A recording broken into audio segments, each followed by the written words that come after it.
Hi friends, I'm Tilak, you're watching Tech May Be Unique, and today we're going to see this type of Coutness effect for your photos with this app with a photo editing. So it's easy, simple and short video. So if you're new to this channel, make sure to click on subscribe button below. We just quickly move on to the video. So download this OGA app from the Play Store first. So I just opened this A app. So first click any photos, just click this and import your photos. Now it's open here. So just swipe on the downside. You can see a lot of filters. The start filters is a premium one, so you just need to swipe here.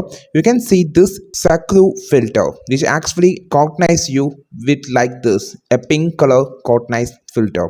Just click on the generate option. Now it will generate a Coutness filter with Coutness effect for your image. Now you can see how it's look like. You can just hold here to view the before after image transition. So this is how it changed my image to this. So this is how you just Coutness the image as I said, and click on this done option and it's saved to the gallery. That's it.